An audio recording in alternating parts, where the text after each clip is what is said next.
बायकोवर प्रेम टिकून राहण्यासाठी काय करावे? कायम आपल्या बायकोवर प्रेम टिकून राहावं म्हणजे नात्यातला गोडवा कमी होऊ नये यासाठी काय करावं? आजकाल एक विचित्र प्रकार चालू आहे, तो म्हणजे स्पर्धा. आणि अजूनच स्पष्ट सांगायचं तर एक असुरी धूर्तपणाचा आनंद. आणि ह्या आनंदासाठी दोन प्रकारची स्प्लिट झालेली मानसिकता. मग हे चरित्र रंगवण्यासाठी वेगवेगळा म्हणजे खोटा भौतिक खरा अभौतिक मेकअप ट्रान्सफॉर्मेशनच्या नावाखाली व्यक्तिमत्व विकास चढवला जातो. अर्थात मुलासाठी बाप बाप राहत नाही, बायकोसाठी नवरा नवरा राहत नाही, विद्यार्थ्यासाठी शिक्षक शिक्षक राहत नाही.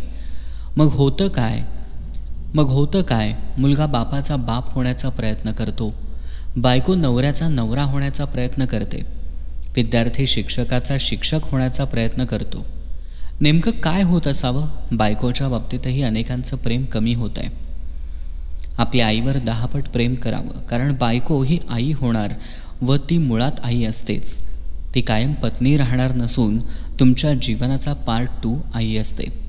सुरुवातीला हे करणं म्हणजे युद्धाचा शंख फुंकणं आणि सुरुवात करणं इतकं घातकच आहे. पण एकदा का तुम्हाला समोरील व्यक्तीचा माइंड रीड करता आला आणि आपण त्यापेक्षा जास्त स्वार्थी आहोत हे पटलं तर आपली वर्तवणूक गुमान यू टर्न घेते. मुळात बायकोवरचं प्रेम कमी होण्यामागे सुद्धा काही कारण आहेत. त्या कारणांचा जर विचार केला तर अनेक कारणं आहेत. लग्नाला खूप वर्ष झाली की आपल्याला तोपणा वाटतो, तीच बायको. मग एखादी सुंदर स्त्री दिसली की मनात विचार चमकून जातो की इतकी सुंदर जर माझी बायको असती तर किती छान झालं असतं. आणि या सगळ्या गोष्टीमुळं आपल्या मनात थोडी निगेटिव्हिटी तयार व्हायला चालू होते आणि मग आपलं बायकोवरचं प्रेम हळूहळू कमी व्हायला लागतं. दुसरी गोष्ट म्हणजे जेव्हा आपल्याला मुलं होतात तेव्हा बायको मुलाबाळांमध्ये गुंतते. मग आपल्याला वाटायला लागतं की बायको मला वेळ देत नाही, तिचं माझ्यावर प्रेम नाही. ही निगेटिव्हिटी पुन्हा आपल्याला तिच्या बाबतीत निगेटिव्ह करते. मग हळूहळू प्रेम कमी होतं. मग ह्या गोष्टी टाळण्यासाठी बायकोला थोडं खुश करा. बायको दिवसभर घरची कामं करत असते, मुलांचा सांभाळ करत असते, तुमच्या अख्ख्या कुटुंबाला साथ देत असते.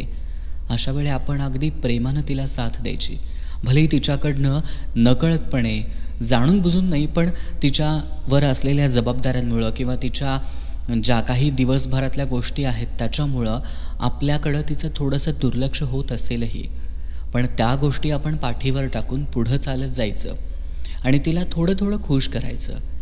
बायकोची काय अपेक्षा असते? ऑफिसमधनं आल्यावर नवऱ्यानं 4 प्रेमाच्या गोष्टी बोलाव्यात, कशी आहेस विचारावं, कधी एखादा गजरा आणावा.